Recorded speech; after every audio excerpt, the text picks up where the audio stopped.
আজকের ভ্লগটা বেসিক্যালি কোনো lifestyle vlogging না, কোনো শপিং ভ্লগিং না, কোনো ধরনের কোনো কিছু না, কোথাও ঘুরতেও যাচ্ছি না। বেসিক্যালি আজকে যাব আমি আমার বাইকটাকে বের করব, এনএসটাকে বার করব।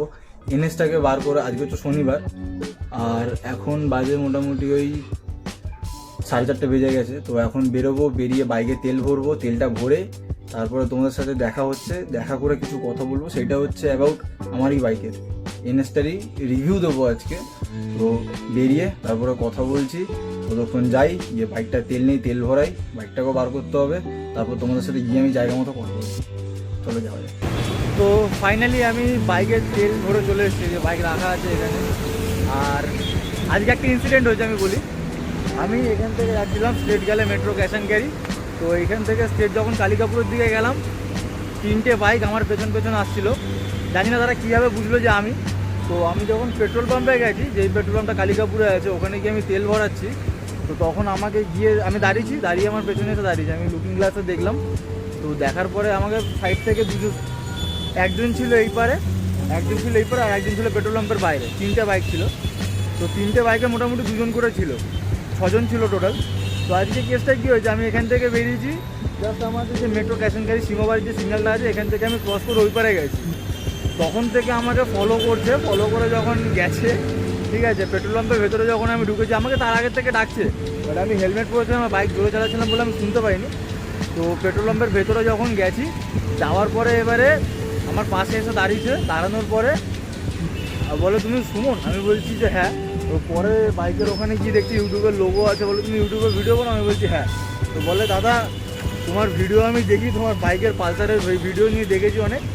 তো আজকে কোথায় যাবে? আমি কোথাও যাবো না, জাস্ট বাইকটা নিয়ে নিয়ে রাইডে বেরোলাম। আজকে যেহেতু শনিবার আছে, তো ওই জন্য বাইকটাকে নিয়ে আজকে রাইডে বেরোলাম। ভালো লাগছে না বাড়িতে একা বসে থাকতে থাকতে, অনেক কাজ বাজ হয়ে গেছে, আর ভালো লাগছে না। ওই জন্য নিজের সোনামকে নিয়ে নিজে বেরিয়ে গেছি রাস্তায়। আর রাইড তো করবো, প্লাস এটা রিভিউও দেবো। তো যাই হোক, এবার ওখানের কথাটা বলে শেষ করে দিই। তো পেট্রোল পাম্পে কি দাঁড়িয়েছি, দাঁড়ানোর পরে আমার পাশ থেকে এসে কথা বলছে, হাত মেলালো, 2জন সেলফি নিয়েছে। তো জানি না তারা ছাড়বে কিনা, ছাড়লে যদি তোমরা এই ভিডিওটা দেখেও থাকো তাহলে আমাকে ফটো দুটো পাঠিয়ে দিও। আর হচ্ছে গিয়ে ইনস্টাগ্রামে পাঠিয়ে দিও, আমি এখানে কোথাও একটা ইনস্টাগ্রামে ইউজার নেম দিয়ে দেবো, তোমরা পাঠিয়ে দিও। আর হচ্ছে সেরকম তো কিছু কথা বলার নেই, জাস্ট এইটুখানি বলার ছিল। আর এবারে বাদ বাকি বাইকের রিভিউটা করি। চলো, বাইকের এখন 10,000 কিলোমিটার চালানো হয়ে গেছে, এখানে দেখিয়ে দিচ্ছি তোমাদেরকে আমি। 10,994 কিলোমিটার গাড়ি চলে নিয়েছে। আর এখন এই জায়গাটা একটুখানি ধুন্দলা টাইপের দেখাচ্ছে, এখানে লেখা আছে, বুঝতে পারবে কি না, সার্ভিস নট ডান, বাট আমার 4th সার্ভিস কমপ্লিট গাড়ি।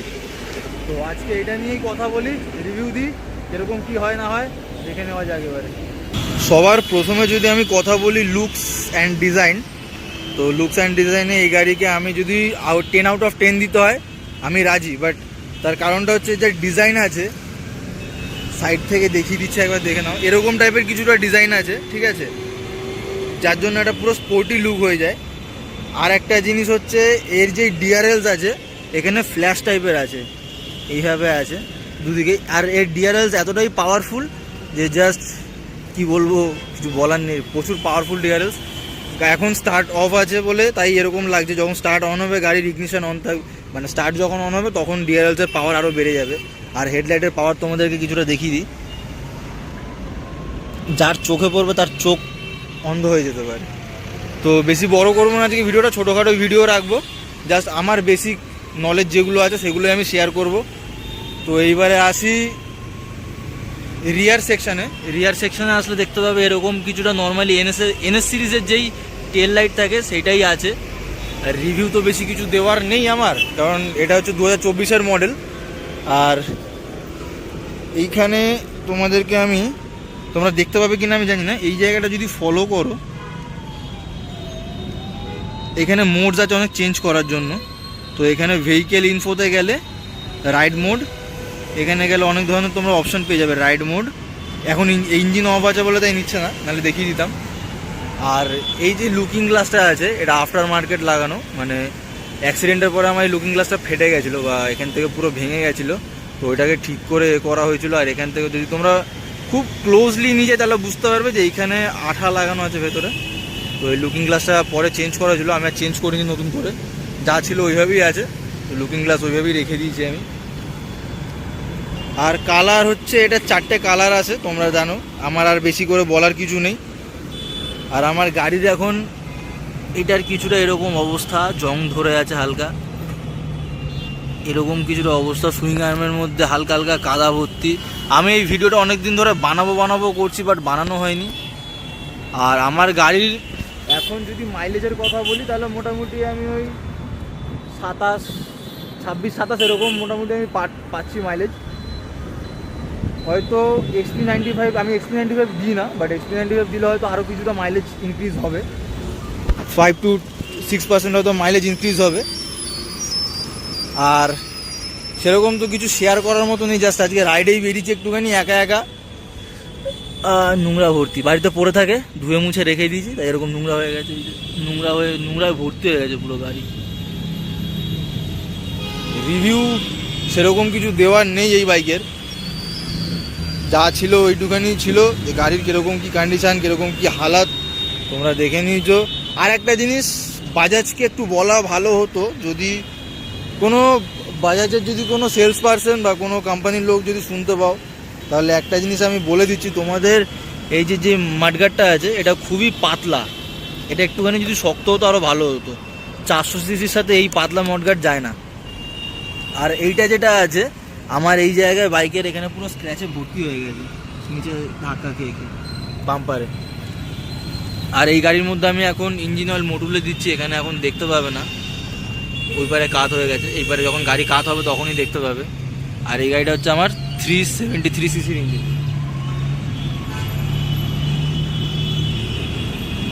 গাড়ির এই জায়গাটা আর ভালো কথা, আর একটা জিনিস, আমার বাইকে এখন একটা প্রবলেম চলছে, সেটা হচ্ছে গাড়ির ক্লাচ প্লেটটা পুড়ে গেছে।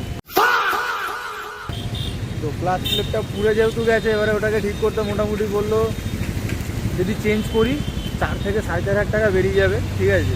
তো এখন আই থিঙ্ক ওটা, এই বাইকটা সেরকম বেরো করি না আমি, বাড়িতেই পড়ে আছে। আর হচ্ছে তোমার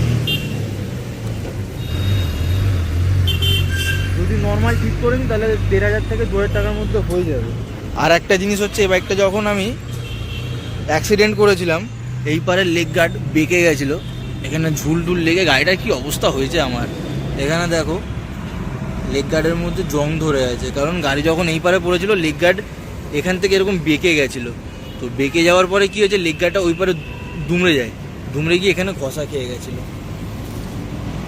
আর এইখানে একটা ছোট স্ক্র্যাচ আছে, এটা কেউ ক্র্যাক ভাববে না, যে অনেকেই বলেছে বলে এটা ক্র্যাক হয়ে গেছে গাড়িতে, but this is not a crack, এটা হচ্ছে একটা স্ক্র্যাচ পড়ে গেছে, গাড়িটা এই পারে কাত হয়ে পড়েছিল বলে গাড়িটা স্ক্র্যাচ পড়ে গেছে। আর ক্লাচ একদম পুরো হার্ড হয়ে গেছে গাড়ির আমার।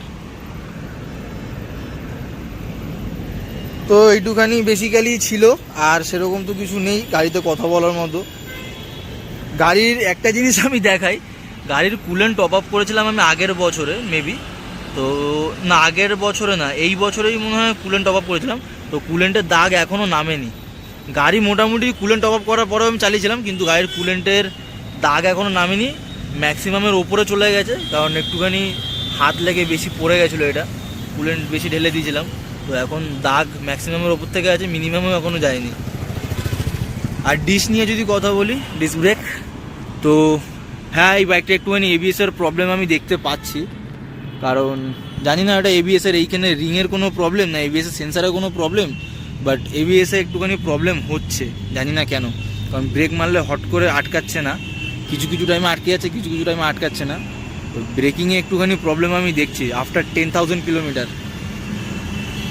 আর একটা জিনিস হচ্ছে যে এইখানে ক্র্যাক হয়ে গেছে, এটা এই জায়গাটায় ক্র্যাক হয়ে গেছে।